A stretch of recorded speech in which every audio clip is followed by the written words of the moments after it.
మంచిది. ఈనాటి ఆగస్టు మాసపు మొదటి పునరుద్ధాన దిన ఆరాధనకు చేరొచ్చిన మీకు అందరికీ ప్రభు పేట వందనాలు. అమ్మ అందరికి వందనాలు. అందరి తలలు పైకెత్తండి.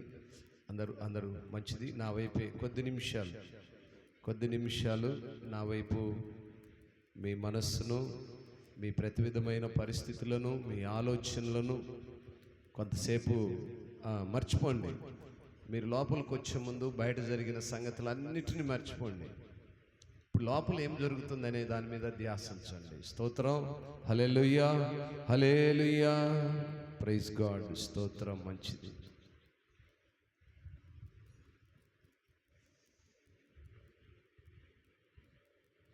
నా కృషి చేత కాదయ్యా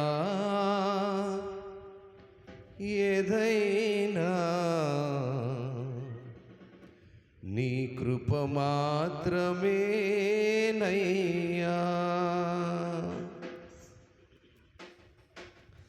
నా కృషి చేత కాదయ్యా ఏదైనా, నీ కృప మాత్రమేనయ్యా. నా కృషి చేత కాదయ్యా ఏదైనా, నీ కృప మాత్రమేనయ్యా.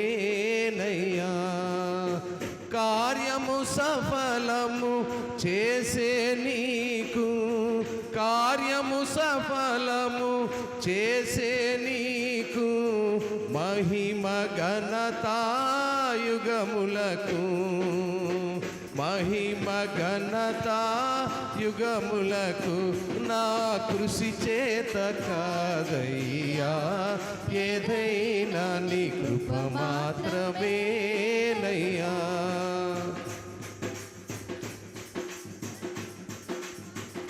నీవు కటాక్షము చూపకపోయినా జీవముతో ఇలా బ్రతుకుట సాధ్యమా? నీవు కటాక్షము చూపకపోయినా జీవముతో ఇలా బ్రతుకుట సాధ్యమా? నీవే నన్ను నడిపించుచుండా,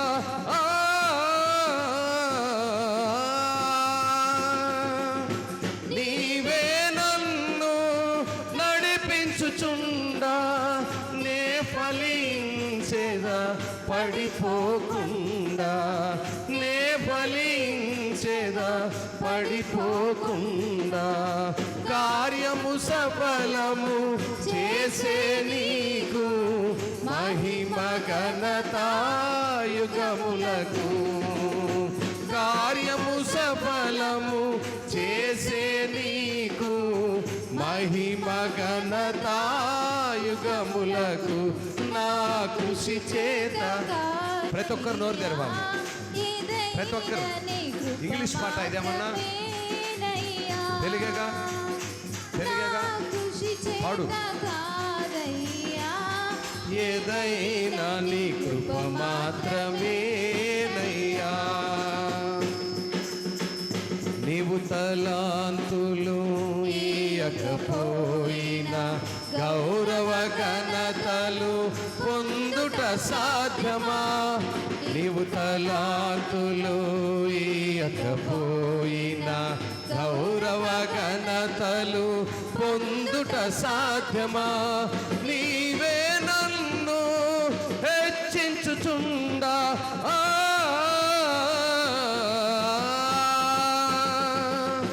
నీవే నన్ను హెచ్చించుచుండా, లోబడి ఉండేదా త్వరపడకుండా, లోబడి ఉండేదా త్వరపడకుండా. కార్యము సఫలము చేసే నీకు, మహిమ ఘనతా యుగములకు. కార్యము సఫలము చేసే నీకు, మహిమ ఘనతా యుగములకు. నా కృషి చేత కాదయ్యా ఏదైనా, నీ కృప మాత్రమేనయ్యా. నా కృషి కృషి చేత కాదయ్యా, ఏదైనా నీ కృప మాత్రమేనయ్యా.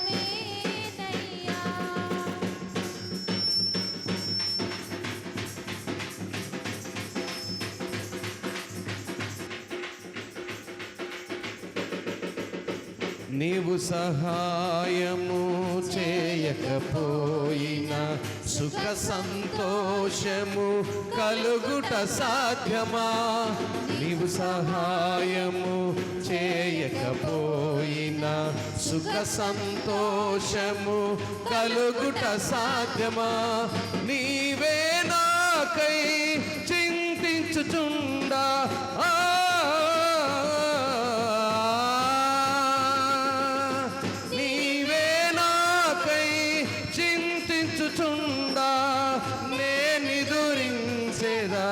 భయపడకుండా, నేనిదురించేదా భయపడకుండా, కార్యము సఫలము చేసే నీకు మహిమ ఘనత యుగములకు.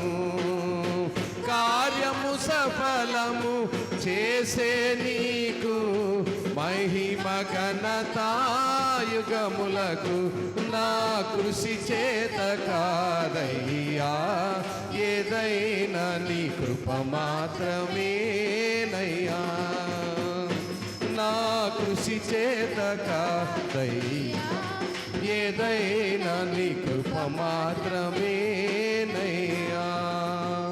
హల్లెలూయా, హల్లెలూయా, స్తోత్రం, హల్లెలూయా.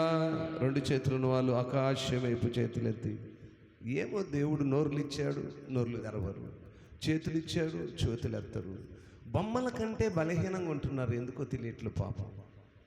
ఏంది ఆయన చెప్పేది అనుకుంటారు, లేకపోతే ఏందిలే మనం చేతులు ఎత్తేది కాళ్ళు ఎత్తేది, ఏమనుకుంటారు అర్థం. నోరు తెరవమంటే నోరు తెరవలేదు.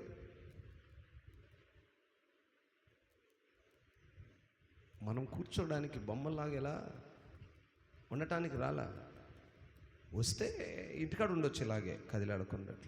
ఎవరు ఏమన్నా దేవుని సన్నిధికి వచ్చినప్పుడు పాడేటప్పుడు పాడండి, ఆనందించేటప్పుడు ఆనందించండి, నోరు తెరిచి మాట్లాడినప్పుడు మాట్లాడండి, నోరు మూసి ముయ్యమన్నప్పుడు ఇప్పుడు నోరు ముయ్యాలి. ఎందుకని? వాక్యాన్ని వింటాం కనుక చెవులు ఇటుంచి మనసు ఇక్కడుంచి నోరు తెరవకుండా ఎవరితో ఇది సమయం. ఇందాక ఆరాధన పాట పాడుతున్నాం, దేవుడు చక్కగా చేతులు ఇచ్చాడు, మంచిగా నోరిచ్చాడు, మంచి జ్ఞానాన్ని ఇచ్చాడు.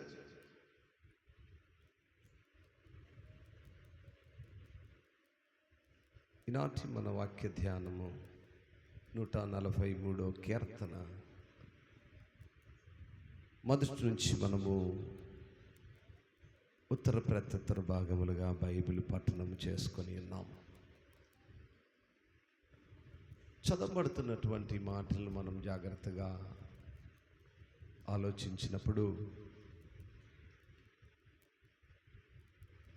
ఈ అధ్యాయం అంతట్లో కూడా ప్రార్థన చేసే విధానాన్ని మనం ఇక్కడ చూస్తూ ఉన్నాం.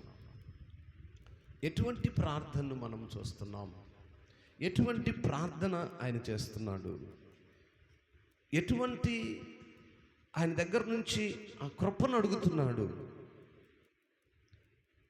దేవుని దగ్గర మనం చేసే ప్రార్థనలు దేవునికి అందుతున్నాయా?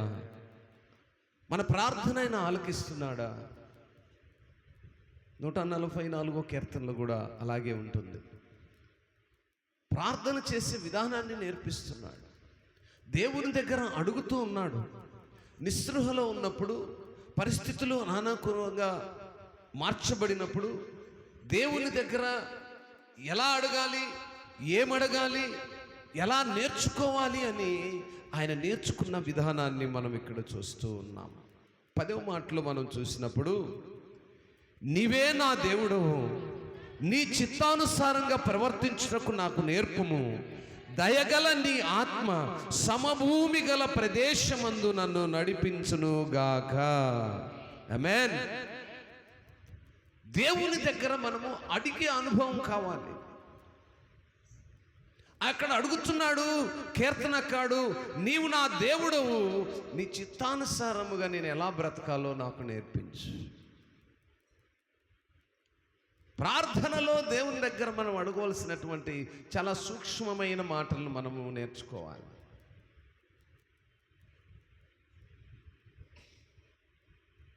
నేను ఎలా బ్రతకాలో నాకు నేర్పించు.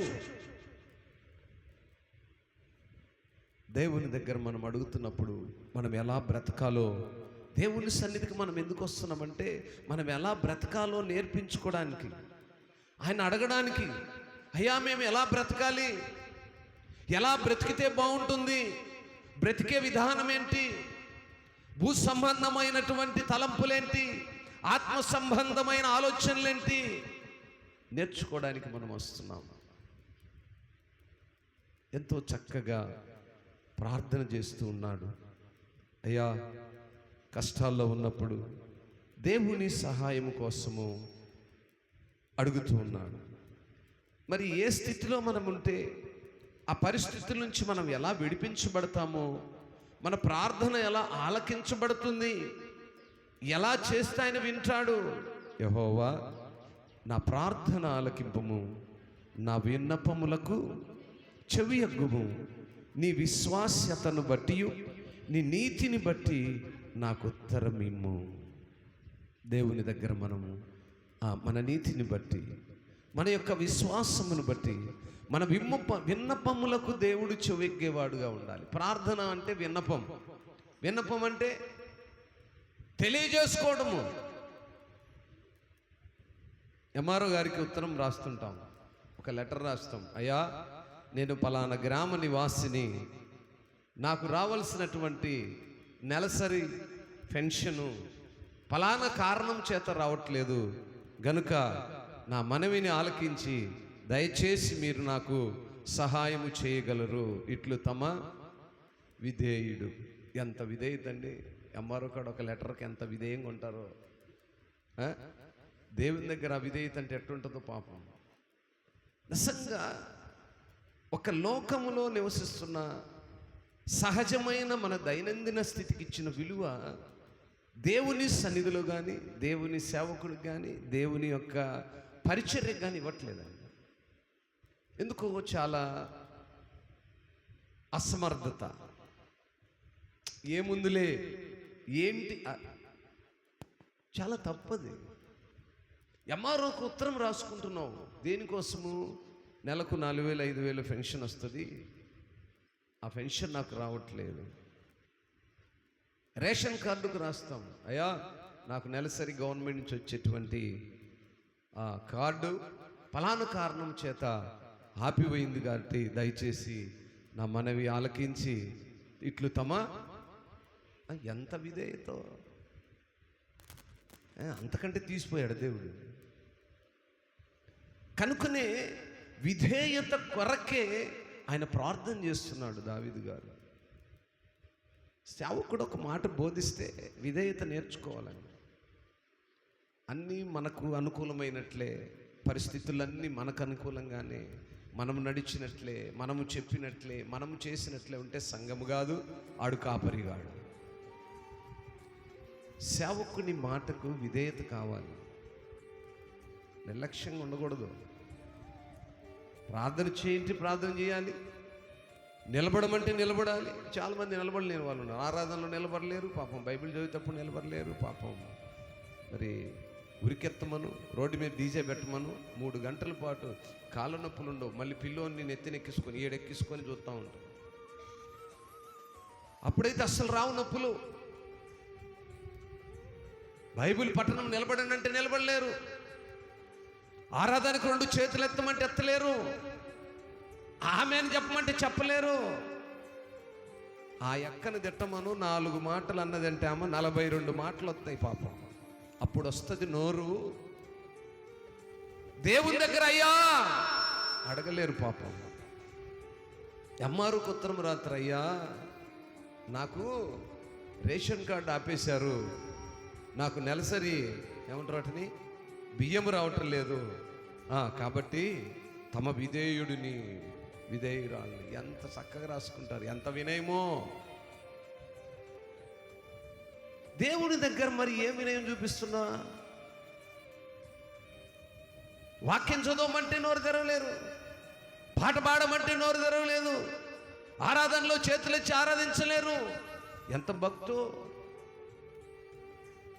ఎందుకు మనం ఇక్కడికి వచ్చా? మన ముఖాలు, నా ముఖం నీవు, నీ ముఖం నేను చూసుకోవడానికి కాదు. మనందరము దేవుని ఎడల మనకున్న విశ్వాసతను బట్టి, ఆయన ఎడల ఉన్న నీతిని బట్టి, ఆ నీతిని మనం అనుభవించడానికి వచ్చాం. నీతి సూర్యుడైనటువంటి యేసయ్య నామమును స్తుతించడానికి వచ్చాం. వాక్యం చక్కగా అంటుంది, ఆయన అంటున్నాడు, నా ప్రార్థన ఆలకించి నా విన్నపానికి చెవియొగ్గుము. మన అవసరాల కోసము ఎన్నో విన్నపాలు రాస్తుంటాం. కలెక్టర్కు విన్నపం రాస్తాం, అయ్యా మా గ్రామానికి రోడ్లు కొరత ఉంది, మా విన్నపాన్ని మన్నించి మాకు రోడ్లు వేయి.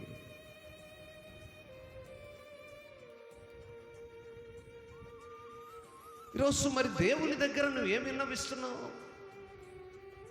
నీ విన్నపాలు ఎప్పుడైనా దేవుని దగ్గర ఉంచావా? ఆయన ఆలకిస్తున్నాడు లేదో ఎప్పుడైనా గమనించుకున్నావా? పరీక్షించుకున్నావా? నేను చేసిన విన్నపానికి ఎందుకు సమాధానం రాలేదు? ఈరోజు అదే విన్నపం మనము ఎంఆర్ఓకి రాస్తే ఆయన సమాధానం ఇవ్వకపోతే కలెక్టర్ దగ్గరికి వెళ్తాం, ఆయన కూడా సమాధానం ఇవ్వకపోతే సీఎం దగ్గరికి వెళ్తాం, ఆయన కూడా సమాధానం ఇవ్వకపోతే ప్రధానమంత్రి దగ్గరికి వెళ్తాం, ఆయన కూడా సమాధానం ఇవ్వకపోతే కోర్టులకు వెళ్తాం. ఎన్ని రూట్స్ ఉన్నాయో. కానీ దేవుని దగ్గరికి ఒకటే మార్గం. ఆ మార్గం ఏంటంటే నీ ప్రార్థన నీ విశ్వాసమును బట్టి, నీ విధేయతను బట్టి చేరుతుంది. దేవుని సన్నిధిలో విధేయత చాలా అవసరం. చాలా సంఘాల్లో నేను చూశాను, ప్రవర్తన విధేయతను గురించి మాట్లాడితే ఆ పాస్టర్ నా సంఘంలో ఉంచరు. మొన్నటి దినమున ఒక పాస్టర్ గారితో మాట్లాడుతూ, అంటే ఒక పాస్టర్ గారిని గురించిన సందర్భం వచ్చి, ఫలానా పాస్టర్ గారు చాలా చక్కగా వాక్యాన్ని బోధిస్తారు, ఎందుకయ్యా ఆయన్ను మార్చేశారు అంటే, ఏముంది పాస్టర్ గారు, మేము చెప్పాము ఆయనకి, మా కమిటీకి నువ్వు లోబడి ఉండాలి, మా కమిటీ మాటలు నువ్వు వినాలి. సేవకుడు కమిటీ మాటలు వినటానికి వచ్చేది? సేవకుని మాట కమిటీ వినాలి, సేవకుడి మాట గ్రామ పెద్దలు వినాలి. గ్రామ పెద్దల మాట సేవకుడు వింటే వాడు సేవకుడు కాదు.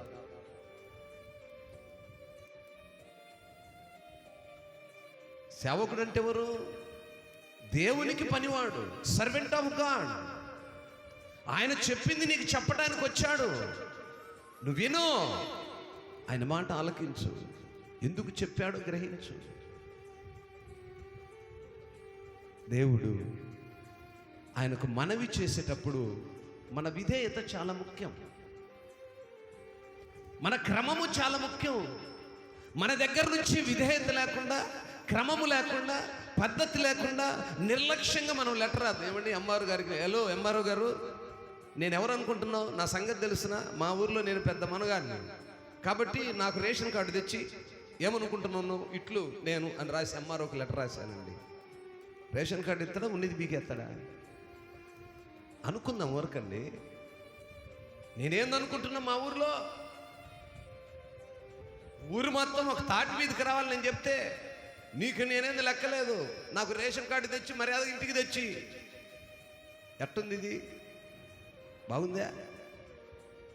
దేవుని దగ్గర కూడా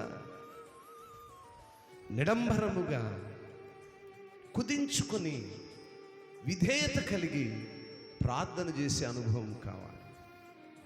అందుకే దావీదు గారు దేవుని దగ్గరకు వచ్చి అంటున్నాడు, అయ్యా నా ప్రార్థన ఆలకింపు, నా విన్నపము, నేను ఏమైతే అడుగుతున్నానో, నాకే అక్కర్లున్నాయో, ఏ అవసరతలు నీ దగ్గర అడుగుతున్నానో వాటికి నాకు సమాధానాన్ని దయచేయి. అడిగే దాంట్లో ఎంత విధేయతను చూశారు, అడిగే దాంట్లో ఎంత తగ్గింపు చూశారు. దేవుని సన్నిధిలో తగ్గింపు కనపడాలి. దేవుని సన్నిధిలో తగ్గింపు లేకుండా మేము మా ఇష్టానుసారంగా బ్రతుకుతాము, నువ్వు మా కింద పని చేయాలంటే అలాంటి సంఘాల్లో పనిచేయాల్సిన అవసరం లేదు. సేవ మానుకొని ఇంట్లో కూర్చున్న దేవుడు వద్దండు. విశ్వాసి క్రమాన్ని నేర్చుకోవాలి, పెద్దలు క్రమాన్ని నేర్చుకోవాలి, పరిచారకులు క్రమాన్ని నేర్చుకోవాలి. పరిశుద్ధ గ్రంథాన్ని వారము ప్రతిదినము మనం ఎందుకు చదువుకుంటున్నామంటే మనలో ఉన్న తప్పిదములను సరి చేసుకొని దేవునికి ఇష్టమైన రీతిగా బ్రతుకుతున్నామో లేదో పరిశీలించుకోవడానికి మనం గ్రంథాలను చదివేది. ఈరోజు పనికి పోతే 500 కూలొస్తుంది. ఎందుకు మానుకొని మందిరాలకు వస్తున్నాం? మనం టైంపాస్ చేయడానికి కాదు. నీ ఇంట్లో నువ్వు ఒక్క పేజీ కదా, ఒక్క లైన్ కూడా నువ్వు చదవు గ్రంథాన్ని, నేను షూర్లీ చెప్పగలను. ఒక లైన్ కూడా చదవలేవు. ఇన్ కేస్ చదివినా దాని అర్థాన్ని ఏమాత్రం గ్రహించలేవు. దేవుడు ఈ యొక్క శ్రేష్టమైన మందిరం అనేది ఒకటి మనకు సమకూర్చి, విశ్వాసులనబడినటువంటి వారు, ఆయన నమ్మి విశ్వసించేవారు ఒక సమాజముగా, ఒక గుంపుగా కూడి సేవకుడు బోధించిన మాటలను విని నేర్చుకొని ఆ రీతిగా నడుచుకోవాలని మనకు దేవుడు మందిరాన్ని ఇచ్చింది. ఆ మందిరానికి వెళ్ళేటప్పుడు మనం ఎలా ఉండాలి? ప్రసంగి గ్రంథకర్త అంటాడు కదా, నీవు మందిరముకు వెళుతున్నప్పుడు ప్రవర్తన అంటే ఏంటి? నేను మంచి చీర కట్టాను, మంచి ప్యాంట్ సొక్కేశాను, తెల్లగా పైకి నిగనిగలాడుతూ పోతున్నాను, నన్ను చూడగానే అబ్బా ఈయన ఎమ్మెల్యే, ఈమె ఇందిరాగాంధీ, ఈమె కలెక్టరమ్మ అనుకునేటట్టుకు నేను పోతున్నాను. అదే ఆ ప్రవర్తన అంటే? నీ ప్రవర్తన దేవునికి ప్రీతికరంగా ఉండాలి అంటాడు కీర్తనకారుడు. అంటే అర్థమేంటి? నువ్వు ధరించే వస్త్రాలు, నువ్వు వేసుకునేటువంటి వస్త్రాలు, నువ్వు తినేటువంటి తిండి, నువ్వు కట్టే బట్ట, నువ్వు నివసిస్తున్న ఇల్లు, నువ్వు అనుభవిస్తున్న లగ్జరీ కాదు. నీ విధేయత, నీ క్రమము, నీ తగ్గింపు జీవితము దేవుని సన్నిధిలో కనపరచబడాలి. చాలామందిని మనము పరిశుద్ధ గ్రంథాల్లో చూసినప్పుడు దేవుని సన్నిధి వైపు కనులెత్తటానికి కూడా మేము అర్హత లేని వారు అన్నాడు. మనం గడిచిన గ్రంథాల్లో కూడా చూసాం. దావీదు గారు కూడా ఏదో అధ్యాయంలో ఇలాగే అంటాడు, అయ్యా నీ మందిరం వైపు చూడటానికి కూడా అర్హత లేని నాకు అర్హతనిచ్చావు, ఏ మంచి లేని నన్ను ప్రేమించావు. మనలో ఏ మంచి ఉందండి? ఉందా? ఎక్కడైనా ఒక కోశాన ఉందా? నలుసంతైన ఉందా మనలో? లేదండి. ఏ మంచి లేని మనలను ఆయన తన అపారమైన చేత ప్రేమించి ఆయన సన్నిధానములో మనల్ని చేర్చుకున్నాడు. హల్లెలూయా! ఆయన ప్రేమతో మనల్ని చేర్చుకున్నాడు. ఆయన మందిరం వైపు కనులెత్తి చూడటానికి కూడా ధైర్యం లేని వాళ్ళు చాలామంది ఉన్నారు. దేవుడు మనకు ఇచ్చిన అపారమైన ప్రేమ ఏంటంటే ఆయన మనల్ని చేర్చుకున్నాడు, ఆయన గృహంలోనికి మనల్ని చేర్చుకున్నాడు. మన స్నేహితుల ఇంటికి వెళ్ళామనుకోండి, ఇష్టానుసారంగా కూర్చుంటామా? ఎట్ట పడితే అటు తిరుగుతామా? ఏ పడితే ఇలా ఆగి పడేస్తామా? ఎక్కడ వెళ్ళాము, ఎక్కడ కూర్చున్నాము, అక్కడి నుంచి ఇంక అంగుళం కదలం పక్కకు. ఎందుకని? అది మన ఇల్లు కాదు. అక్కడ ఏమవసరం? క్రమం అవసరం, భద్రత అవసరం. ఈరోజు నా ప్రియ దేవుని సంగమా, దేవుని సన్నిధిలో మనం ఉన్నప్పుడు పాటలు పాడేటప్పుడు ఆనందంతో పాడాలి. ఆమె పాడితే నేను పాడేదేంది? ఈ చండాలపు లక్షణాలు మానుకోవాలి. స్వరము ఎవరెత్తినా అనుసరించాలి. బైబిల్ చదువుతున్నప్పుడు చదివేవాడే, మిగతా వాళ్ళందరికీ నోర్లు బాగానే ఉన్నాయిగా. దేవుడు ఇచ్చాడుగా, మనకు చక్కని నోర్లు ఇచ్చాడు. నోర్లు తెరవరు. నా ప్రియ దేవుని సంగమా, ఒక సామాన్యమైనటువంటి దేవుని పనికి ఏర్పరచబడిన సేవకునిగా నేనే ఇంత బాధపడితే పరమున్న తండ్రి ఎంత బాధపడతాడు ఆలోచన చేయండి. నా కళ్ళ ముందున్న ఈ చిన్న గుంపును చూసి, వీరి ప్రవర్తనను చూసి, వీరిలో ఉన్న అవిధేయతను చూసి నేనే ఇంత బాధపడితే పరమున్న దేవుడు మనల్ని చూసి ఎంత బాధపడుతుంటాడు. అందుకే సిగ్గులేని జనాంగమా అని పిలిచాడు. బాగుందా పిలుపు? ఎవరిని పిలిచాడు ఆ పిలుపు? ఆయన మాట వినని వాళ్ళను, ఆయన మాటను లక్ష్య పెట్ట వాళ్ళను, ఆయన మాటను అశ్రద్ధ చేసిన వాళ్ళను, అటువంటి వారి విన్నపాన్ని ఏమి వింటాడు దేవుడు? దేవుని సన్నిధిలో నిర్లక్ష్యంగా ఉండకూడదు. సేవకుడు పాడమన్నప్పుడు పాడాలి, నిలబడమన్నప్పుడు నిలబడాలి, చదవమన్నప్పుడు చదవాలి. ఇంకో సంగతి చెప్పమంటారా? అదిరిపోయే సంగతి చెప్పమంటారా? ఎవరైతే దేవుని సన్నిధిలో దేవుని మాట చెప్పినప్పుడు ఆ సేవకుడి మాటను వినకుండా స్టాచ్యూ లాగా ఉంటారే, వారు అలాగే ఉంటారు.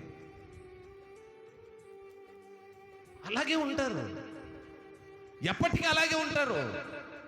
వాక్యం చెప్తున్న మాట అది. నువ్వు ఎప్పుడైతే మోగబోయిన బొమ్మ వలె, జీవము లేని బొమ్మ వలె దేవుని సన్నిధిలో ఉంటావో నీ ప్రార్థనకు జవాబు రాదు. నీ ప్రార్థన ఆలకించదు. చాలా విధేయత అవసరం. ఒక సమూహంగా కూడి పరిశుద్ధ సంఘముగా చేరి దేవుణ్ణి ఆరాధించమని దేవుని వాక్యం సెలవిచ్చింది. అందుకే మనం కోర్చబడుతున్నాం. పునరుద్ధాన దినము, పరిశుద్ధ దినము, 6 దినములు ప్రయాసపడి 7వ దినములో నా సంఘములో సమకూర్చబడుడి అని ఆయన మనకు వాగ్దాన్ని ఇచ్చాడు, ఆజ్ఞనిచ్చాడు. ఆ ఆజ్ఞలో చేర్చబడిన మనము ఎలా ఉండాలి? వచ్చినామా, కూర్చున్నామా, వెళ్ళిపోయామా అంటే ప్రయోజనం లేదు. కానీ మన జీవితాల్లో, మన క్రమములో, మన పద్ధతిలో మార్పు కలిగిన జీవితం కావాలి. అందుకే ఎప్పుడు చిన్న ఉపమానం చెప్తాను. పుట్టిన పిల్లవాడు పుట్టినట్టుగానే ఉంటే ప్రయోజనం ఏముంది? వాడు దినదినము ఎప్పుడైతే వర్ధిల్లుతుంటాడో ఆ కుటుంబము ఆశీర్వదించబడుతుంది, ఆ తల్లిదండ్రులు సంతోషించబడతాడు. నా బిడ్డ ఎదుగుతున్నాడనేటువంటి ఆ తృష్ణ, ఆసక్తి ఆ యొక్క కుటుంబంలో ఉంటుంది. ఈరోజు మరి నువ్వు ఎలా ఉంటున్నావు? ఏ విధానంలో ఉంటున్నావు? పుట్టిన బిడ్డ వలె అక్కడే ఉన్నావా? దేవుని సన్నిధిలో అనుదినము వర్ధిల్లే అనుభవంలో ఉన్నావా? పరిశీలించుకోవాలి. దేవుని దగ్గర ప్రార్థన చేస్తున్నప్పుడు పరిశీలించుకోవాలి.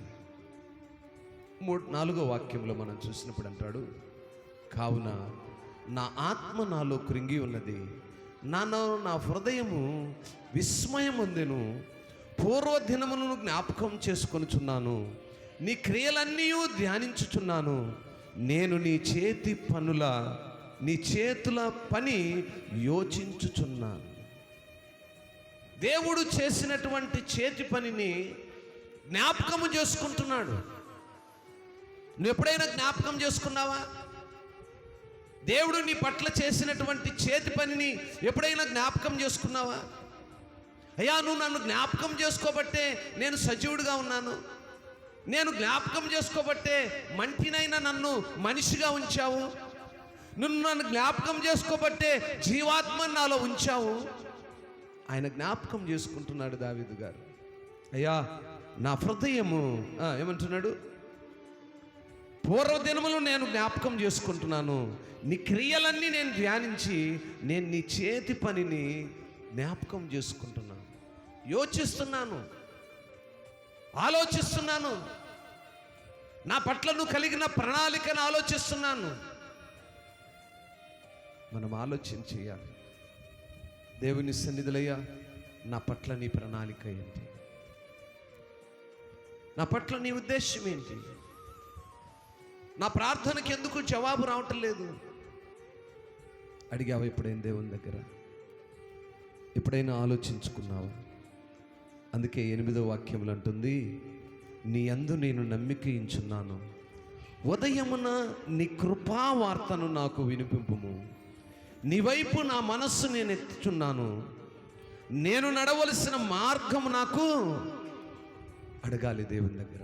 అయ్యా, నేను ఉదయకాలమందు లేకనే నీ కృపా వార్తను వింటున్నాను. ఎంతమంది ఉదయకాలము దేవుని యొక్క కృపను అనుభవిస్తున్నారండి? ఎంతమంది అనుభవిస్తున్నారు? ఒకరిద్దరు తప్ప ఎవరు ఆ యొక్క పరిస్థితిలో ఉన్నట్లేదు. ఉదయకాలము లేచి దేవుని యొక్క కృపగల నామమును స్మరించేవారుగా ఉండాలి. ఆయన కోరుకుంటున్నాడు, నీ కృప అనే వార్తను నేను వినాలి. మనం ఉదయంలాగానే లోకంలో ఉండే వార్తలు వింటుంటాం. ఉదయం లగ్గానే మనం వినే వార్తలు ఏంటి? ఆ ఇంటి ఆమె ఎటు పోయింది, ఈ ఇంటి ఆయన ఎటు వచ్చిండు, ఆ పిల్ల ఏం తింటుంది, ఈ పిల్ల ఏం కడుతుంది, ఇయే మనకు నిద్రలేస్తే మనం వినే వార్తలు. ఆయన ఏం కోరుకుంటున్నాడు? నీ కృప వార్తను.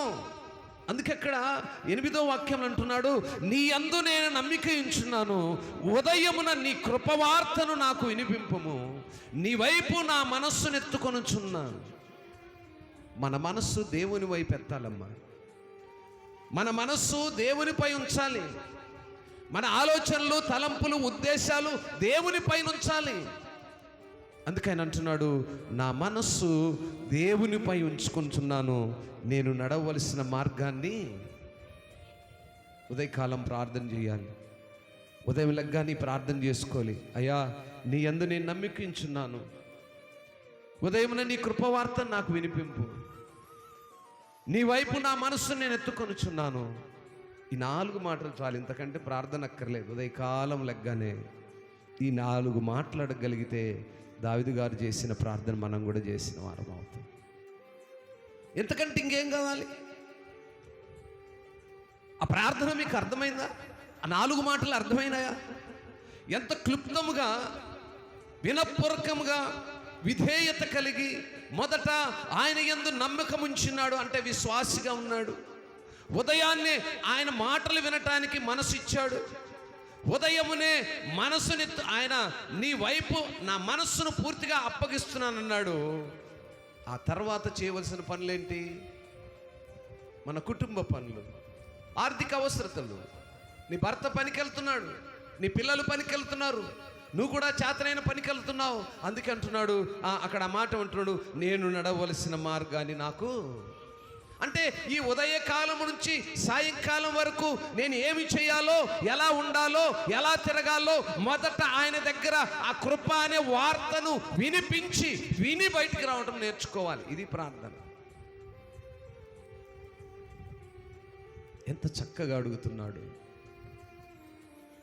ఒక రాజుగా ఉన్నటువంటి దావీదు, ఎన్నికలేని దావీదును దేవుడు ఎన్నిక చేసుకుని గొర్రెలు కాసుకుంటున్నటువంటి దావీదును రాజుగా చేస్తే తన యొక్క విధేయతను ఏమాత్రం విడిచిపెట్టకుండా ఆయన దగ్గర అడుగుతూనే ఉన్నాడు. ఏమారు లేకుండా అడుగుతున్నాడు. అన్నీ కలిగి ఉన్నాను, నాకు ఏమీ లేదన్నట్లుగానే అడుగుతున్నాడు. మన శుక్రవారం అనుకుంటా మనం ఈ సందర్భాన్ని గురించి మాట్లాడుకున్నాం. All night prayer. అన్నీ కలిగి ఉన్నటువంటి రాజుగా ఉన్న దావీదు గారు దేవుని దగ్గర అడుగుతూ ఉన్నాడు, నేను నడవలసిన మార్గాన్ని నాకు తెలియచి. ఉదయకాలం ఈ ప్రార్థన చేస్తే మనసు ఎంత సంతోషంగా ఉంటుందో, ఆ మాటలు ఎంత ఆదరణ ఇస్తున్నాయో. ఏమండి, ఆ మాటలు ఎంత ఆదరణ ఇస్తున్నాయో గమనించండి. ఆ మాటలు మన యొక్క జీవితానికి, లేదా ఉదయకాలపు మన యొక్క ప్రారంభమునకు, లేదా ఈ మాసపు ప్రారంభమునకే ఒక వాగ్దానం అనుకోండి. ఈ ఆగస్టు మాసమునకు దేవుడు నీకు నాకు మనకిచ్చిన వాగ్దానము. ఎంత వాగ్దానము? నీ యందు నేను నమ్మిక ఉంచున్నాను, ఉదయమున నీ కృపా వార్తను నాకు వినిపింపుము, నీ వైపు నా మనసు నేను ఎత్తుకొనుచున్నాను, నేను నడవలసిన మార్గాన్ని నాకు. ఎంత చక్కని మాట! అసలు ఎంతకంటే ప్రార్థన అవసరం లేదు. సమస్తము దాంట్లో దాచబడి ఉన్నాయి. సమస్తాన్ని దాంట్లో ఒక కుప్పగా కూల్చుకొని సిద్ధపరచుకొని ప్రార్థన చేస్తూ ఉన్నాడు. ఎంత చక్కని అనుభవం! ఈరోజు దేవుని సన్నిధిలో, అది కూడా ఉదయకాలము నిద్రలగ్గానే ఈ ప్రార్థన చేసే అనుభవం ఎంతమందికి ఉందండి?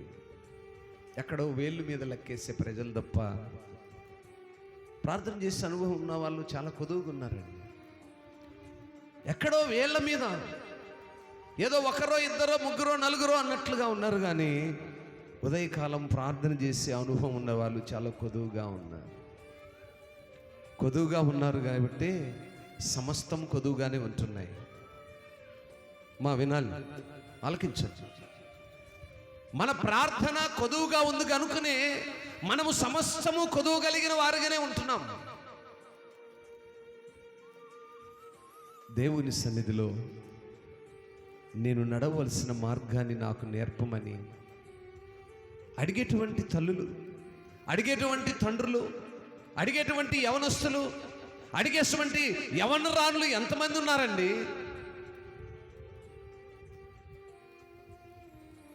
ఆయన ప్రార్థన చేస్తూ అడుగుతున్నాడు, నిన్ను నేను నమ్మానయ్యా, నిన్ను నేను నమ్మాను కాబట్టి ఈ ఉదయకాలమున నేను ఎలా ఉండాలో నీ మాటలు నాకు వినిపించు. ఈరోజు ఈ మొదటి పునరుద్ధాన దినములో ఆయన మనకు నేర్పిస్తున్నాడు ఒక శ్రేష్టమైనటువంటి ప్రార్థన. ఇంకా నువ్వేం అడగక్కర్లేదు. నా బిడ్డలను దీవించు, మా ఆయన్ను దీవించు, నా అక్కర్లు తీర్చు, నా అవసరత అన్నీ ఉన్నాయి. ఇందులో 4 మాటల్లో 40 మాటలు ఉన్నాయి. అందులో 40 రకములైనటువంటి ఆశీర్వాదాలు ఉన్నాయి. ఆలకించటానికి యోగ్యత కలిగినటువంటి ప్రార్థన. దేవుడు ఆలకించాలంటే మన ప్రార్థన యోగ్యత కలిగినదిగా ఉండాలి. అందుకే ఎప్పుడు చెప్తాను, ఒక ఉద్యోగం చేయాలంటే దానికి కొన్ని అర్హతలు ఉంటాయి. ఆ అర్హత కలిగిన వాడే ఆ ఉద్యోగానికి అర్హుడు. ఏమ్మా, అవునా కదా? ఒక కలెక్టర్ అవ్వాలంటే ఐఏఎస్ చదవాలి, ఒక పోలీస్ ఆఫీసర్ అవ్వాలంటే ఐపీఎస్ చదవాలి. అది చదివిన వాడికి ఆ ఉద్యోగానికి అర్హత. ఈరోజు నువ్వు ఈ ప్రార్థన చేయగలిగితేనే నీ అక్కర్లకు మరి ఒక మార్గం. ఈ ప్రార్థన చేయగలిగితేనే నువ్వు పొందుకున్నవి, నువ్వు అడిగినవి పొందుకోగలుగుతావు. ఆయన చేస్తున్న ప్రార్థన, దావీదు గారు చేసిన ప్రార్థన ఎంతో చక్కగా ఆయన దగ్గర అడుగుతున్నాడు. అందుని బట్టే యెహోవా, నేను మరుగుచొచ్చి ఉన్నాను, నా శత్రువుల చేతి నుండి నన్ను విడిపించి నీవే నా దేవుడవు కాబట్టి నీ చిత్తానుసారముగా ప్రవర్తించుటకు నాకు నేను.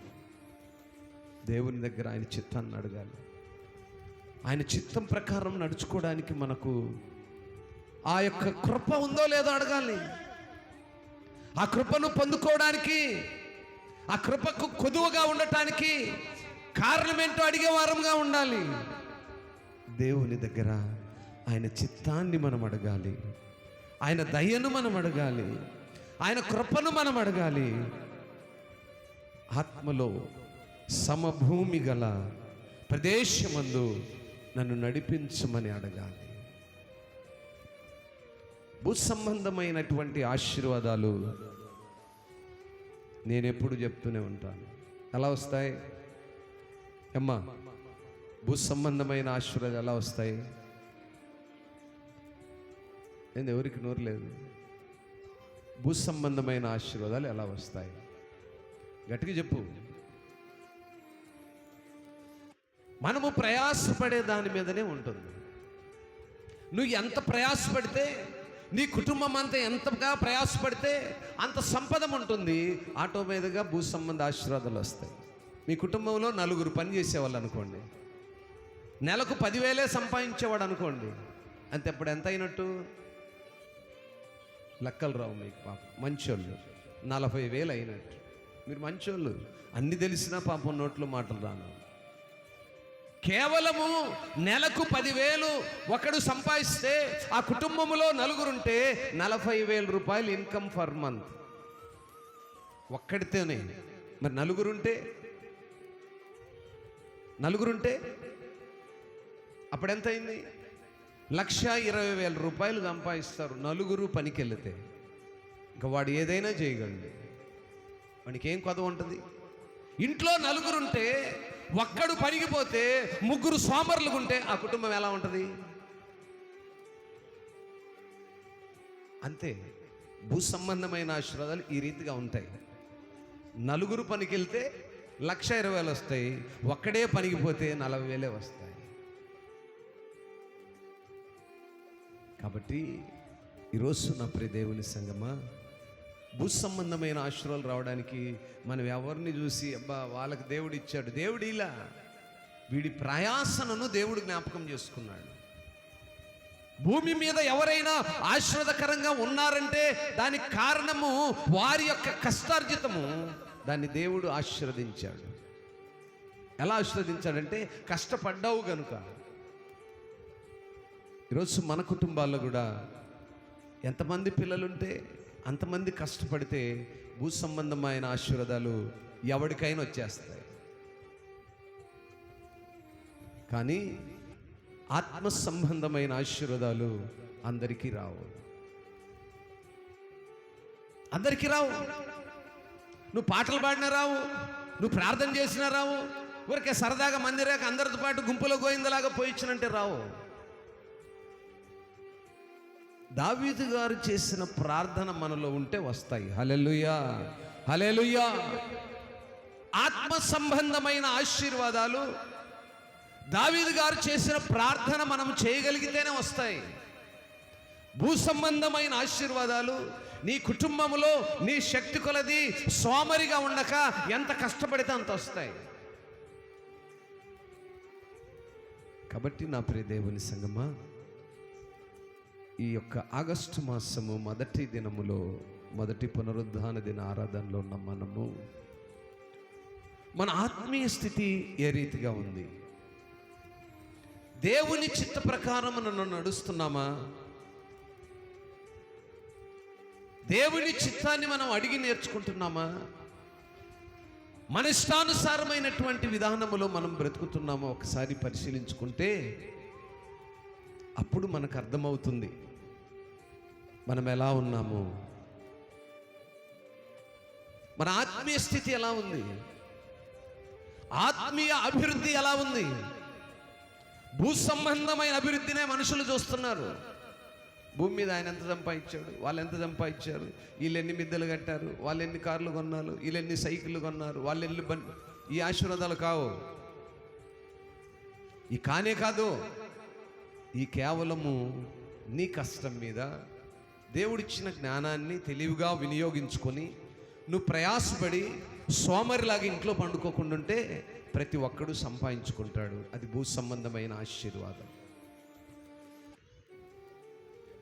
ఆత్మ సంబంధమైన ఆశీర్వాదం కొరకు ప్రార్థిస్తున్నాడు దావీదు గారు. ఇక్కడ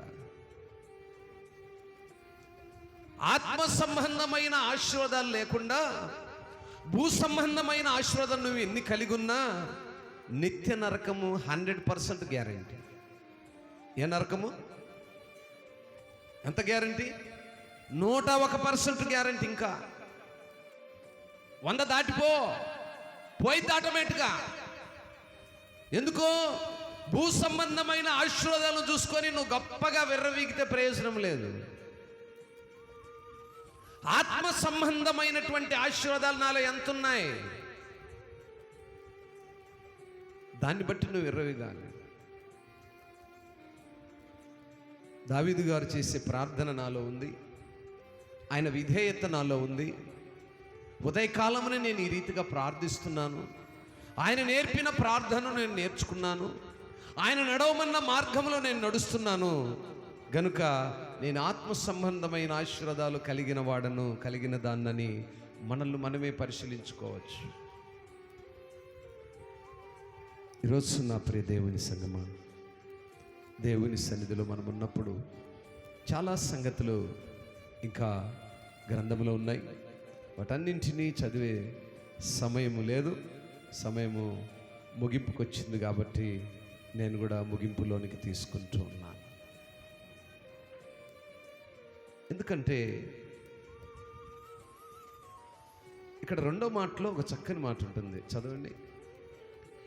నీ సేవకునితో వ్యాజ్యమాడకము, సజీవులలో ఒకడును నీ సన్నిధిని నీతిమంతుడుగా ఎంచబడడు. హల్లెలూయా. ఎంతమందికి అర్థమైంది ఈ మాట? ఎంతమందికి అర్థమైంది? ఏంది ఈ మాటకు అర్థము? నీ సేవకుడితో నువ్వు గొడవకపోవద్దు. ఆయనతో వ్యాజ్యం ఆడమాక. వ్యాజ్యం అంటే గొడవ చేయమాక. ఆయన ఏం చెప్పాడో ఆలకించడానికి ప్రయత్నం చేయి. లాస్ట్ 2 వీక్స్ బ్యాక్ సంఘ గ్రామ పెద్దల మీటింగ్ ఏర్పాటు చేశాం. సంఘాభివృద్ధి కొరకు, సంఘపు సరిహద్దులు విశాలపరచబట్టు కొరకు సంఘంలో ఉన్న పెద్దలందరినీ ఆహ్వానించి ఒక కమిటీ మీటింగ్ ఏర్పాటు చేశాం. కొంతమంది వచ్చారు, కొంతమంది రాలేకపోయారు. సంతోషం. రాలేకపోయిన వారిని దేవుడు ఒక దినం నడిపించుగాక. ఆ మాటలో అర్థం తెలియని కొంతమంది సాంసన్నులు లాంటి వాళ్ళు ఉంటారు. సేవకుడు ఏదైనా బోధించినప్పుడు ఎందుకు చెప్పాడు తెలియక వ్యాజ్యం ఆడే వాళ్ళు ఉంటారండి. ఏమి చెప్పాడు గ్రహించలేక వ్యాజ్యం ఆడే వాళ్ళు ఉంటారు. దావీదు గారు అంటున్నాడు, దేవుని సేవకునితో ఎప్పుడు కూడా గొడవలకు వెళ్ళమాక, ఆయనతో వ్యాజ్యం ఆడమాక, వీలైనంత వరకు ఒదిగి ఉండటానికే ప్రయత్నం చేయి. సేవకుడు ఎప్పుడు కూడా మంచిని మొదట ఆకాంక్షిస్తాడు, తర్వాతే ఏదైనా. అది గ్రామము కావచ్చు, కుటుంబము కావచ్చు, సంఘమే కావచ్చు. మొదట తన నోట దేవుని మాటే బయటకు వస్తుంది. హల్లెలూయా. ఎందుకంటే దేవుని చిత్తాన్ని జరిగించాలి సేవకుడు అంటే. ఆయన ఇష్టానుసారంగా జరిగించుకోవడానికి వచ్చే సేవకుడిని సేవకుడు అనరండి. నేను ఎప్పుడు కూడా చెప్తూనే ఉంటాను, గ్రామములో దేవుని చిత్తమే సిద్ధింపబడునుగాక. ప్రతి మాట మాట్లాడుతున్నప్పుడు, చెప్తున్నప్పుడు, చేయటానికి తీర్మానం చేసుకున్నప్పుడు, నిజంగా చెప్తున్నాను, అంతకుముందు అయితే నా స్వతహాగా తీర్మానం చేసుకునేవాడిని. ఇప్పుడైతే దేవుడు నాకు ప్రతి సమయంలో ఇలా వెళ్ళని నా హృదయాన్ని హెచ్చరించిన విధానాన్ని బట్టి వెళ్తున్నాను. నా సొంత ఆలోచనలు ఏమాత్రమో ఉండవు సుమా. దేవుడు ప్రేరేపించి నువ్వు ఈ పని చెయ్యి, ఇలా ఉంటే బాగుంటుంది అని ఒక ఆలోచన నాకు ఇస్తే నేను ముందుకు వెళ్తున్నావాడిని తప్ప వేరే ఉద్దేశం ఉండదు. కొంతమందికి తెలియక సేవకునితో వ్యాజ్యం ఆడతారు. సేవకునితో ఎప్పుడు వ్యాజ్యం ఆడకూడదు. ఒకవేళ సేవకుడు నీ మీద కోపముతో మాట్లాడినా నీ మేలు కొరకే. స్తోత్రం. హల్లెలూయా.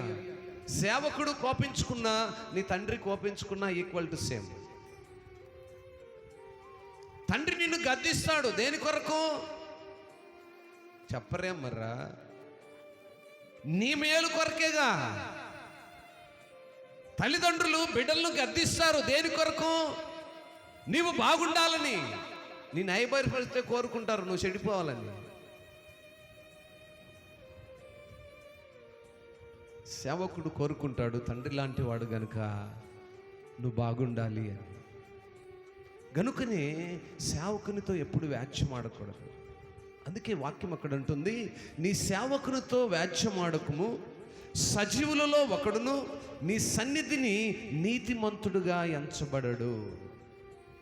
ఎప్పుడైతే సేవకుడితో వ్యాజ్యం ఆడపడతావో దేవుని సన్నిధిలో నీతిమంతుడుగా ఎంచబడే వాళ్ళు కనపడరు. నీలో ఉన్న నీతి, నీలో ఉన్న యథార్థత, నీలో ఉన్న విధేయత నీ సేవకుడు చెప్పగలడు, నీ సేవకుడు గుర్తించగలడు. అతి కాంక్షుడైనటువంటి 10,000 మందిలో ఆయన గుర్తించగలడు. కాబట్టి మన ఆత్మీయ స్థితిని మనం ఎప్పుడు కూడా ఎలా ఉండాలంటే, దేవునికి ఇష్టమైనటువంటి, దేవుని చిత్తానికి లోబడి, దేవుని దయను ఎరిగి, దేవుని యొక్క ఆత్మలో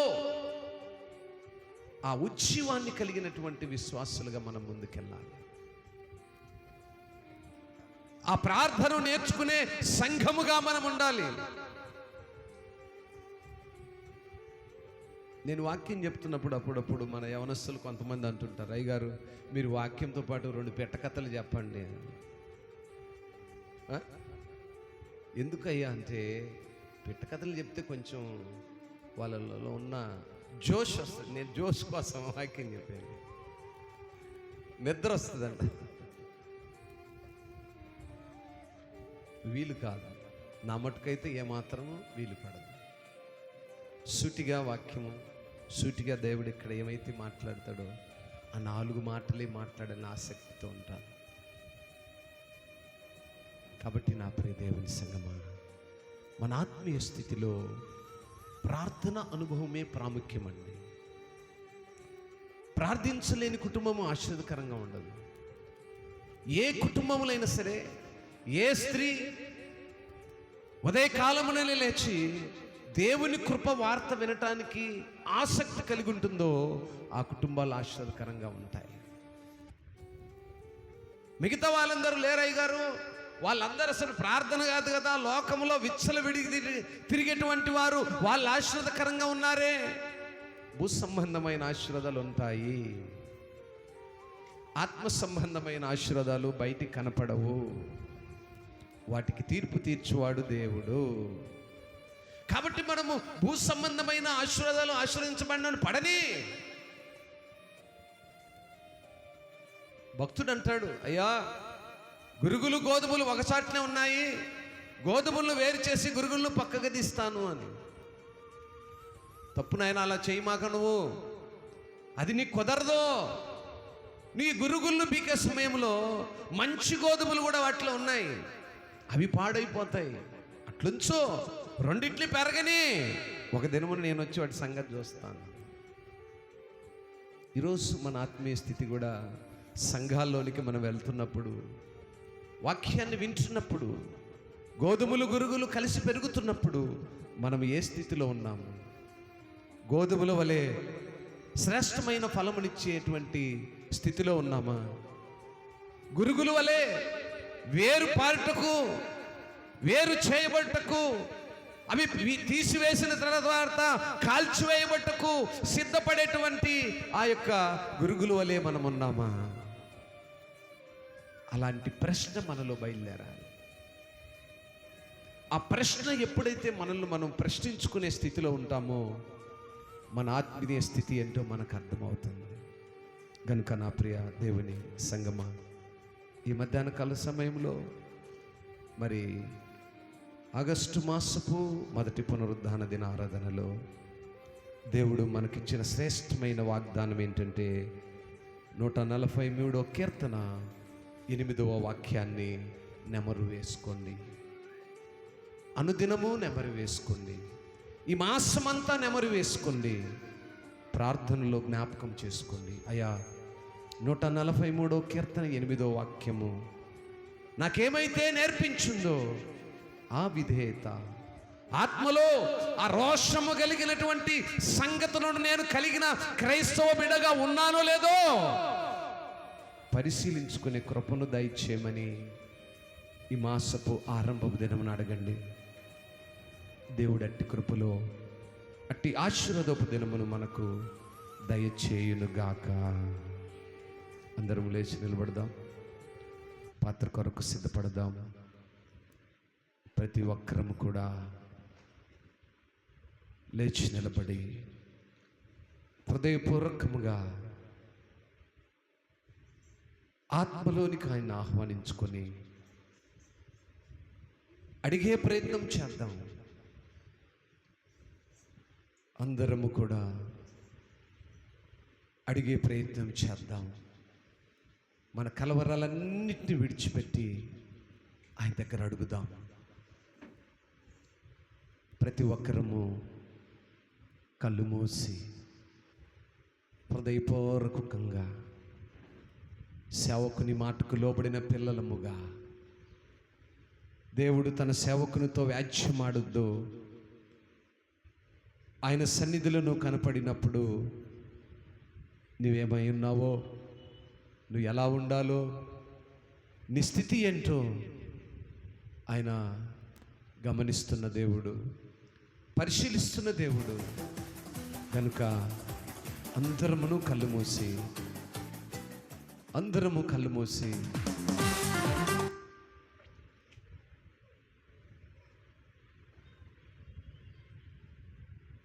అడుగుదామా? అయ్యా, నీ సన్నిధానంలో ఉంచావు, నీ సన్నిధానంలో నీ మాటలను విన్న నేను, ఇదిగో ప్రభువా, నా యథార్థతను, నా యొక్క విశ్వాస జీవితాన్ని నువ్వు పరిశీలిస్తున్నానని అడిగావు. నీ కృపావార్త నా జీవితంలో ఉందో లేదో పరిశీలించుకోమన్నావు. కృపాక్షేమము నీ శాశ్వత జీవము, నా జీవిత కాలమంతయు నీవు దయచేయువాడవు.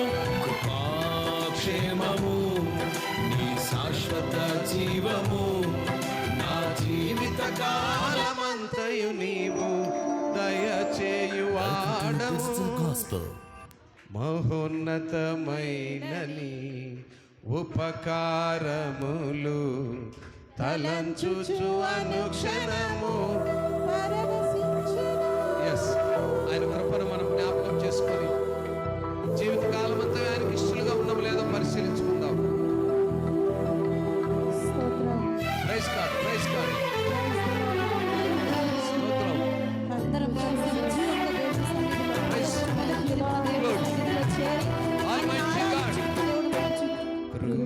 కృపాజీవము నీ శాశ్వత జీవము, నా జీవిత కాలమంతయు నీవు దయచేయువాడవు.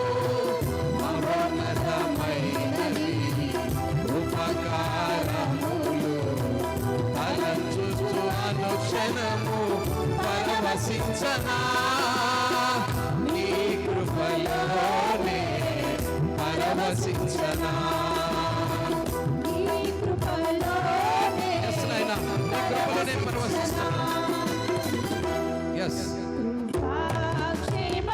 కృపాక్షేమము ఆయన యొక్క శాశ్వతమైన జీవం మన జీవిత కాలమంతా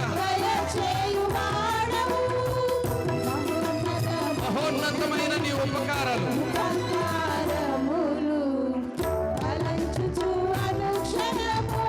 పరవశించనా, నీ కృపలోనే పరవశించనా.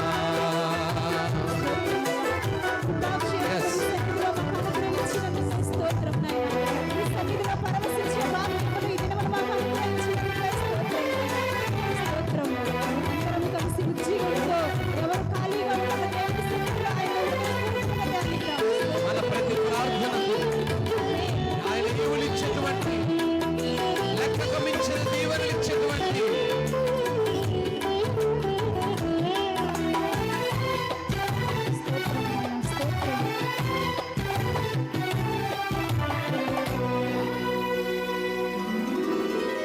నా ప్రతి ప్రార్థనకు నీవిచ్చిన ఈవులే, లెక్కకు మించిన దీవెనలైనాయి. అవునయ్యా,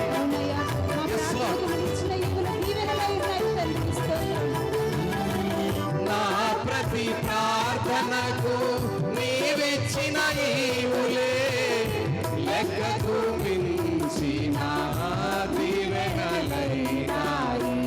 అడుగులు తడబడక నడిపినది నీ దివ్య వాక్యమే, కడలిని మించిన విశ్వాసమునిచ్చి విజయము చేకూర్చెను.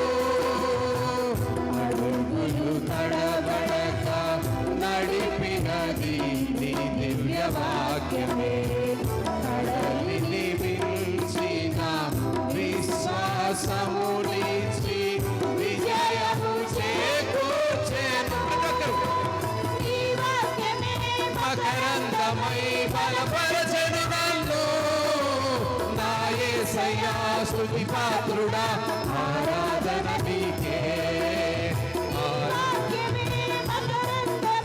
బలపరచను నన్ను నా యేసయ్యా స్తుతి పాత్రుడా ఆరాధన నీకే ఆరాధన నీకే కృపాక్షేమము అవునైనా నీ శాశ్వతమైన జీవము నా జీవిత కాలమంతా దయచేయి వాడవు నీవే యేసు మహోన్నతమైన నీ ఉపకారములు తలంచుచు అనుక్షణము పరవశించనా నీ కృపలోనే పరవశించనా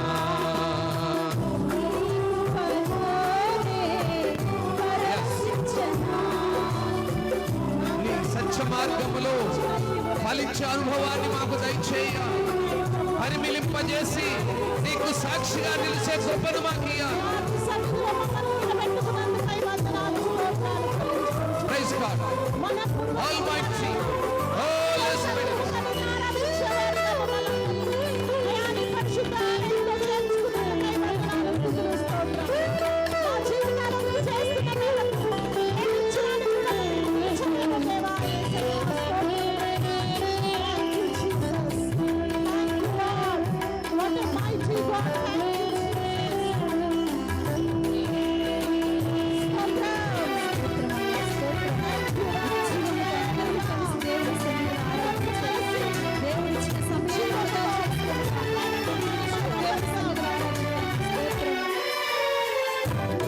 సత్య మార్గములో పరిమళింపజేసి సాక్షిగా నిలిచాయి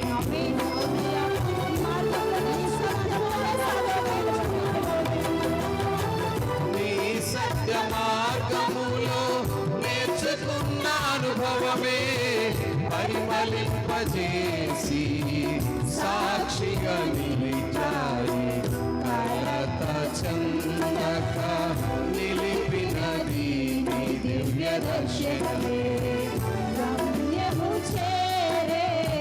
శక్తితో నన్ను నింపి నూతన కృపణించెను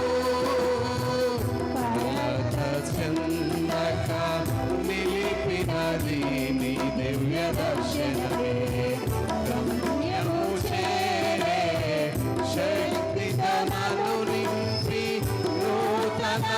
కృపణించెను ఆరాధుడా అభిషేకుడా ఆరాధన నీకే నా యేసయ్యా స్తుతి పాత్రుడా ఆరాధన నీకే ఆరాధుడా అభిషేకుడా ఆరాధన నీకే నా యేసయ్యా స్తుతి పాత్రుడా ఆరాధన నీకే ఆరాధన నీకే కృపాక్షేమము నీ శాశ్వత జీవము నా జీవిత కాలమంతయు నీవు దయచేయు వాడవు మహోన్నతమైన నీ ఉపకారములు తలంచుచు అనుక్షణము పరవశించనా నీ కృపలోనే పరవశించనా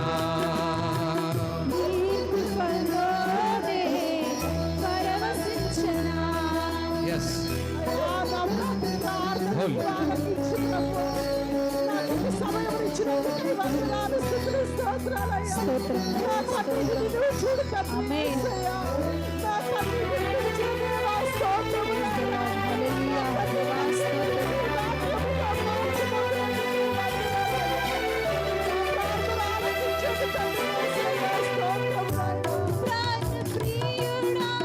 నన్నేలు మహారాజా నా హృది నీ కొరకు అభిలపరచితిని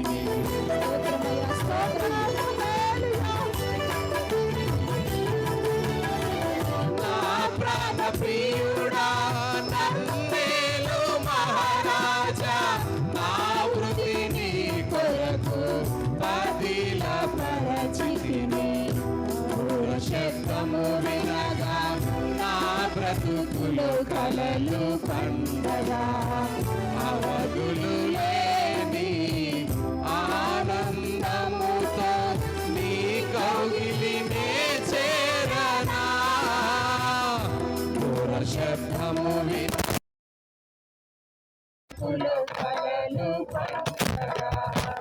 అవధులేని ఆనందముతో నీ సన్నిధినే చేరనా.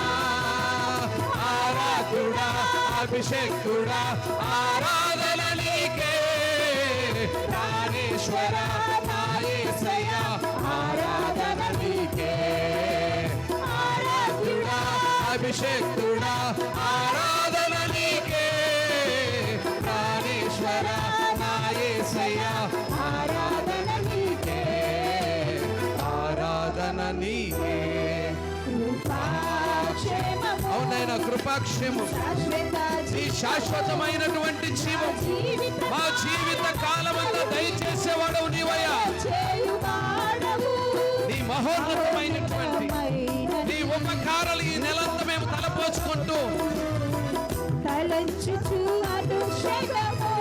పరవశించనా నీ కృపలోనే పరవశించనా.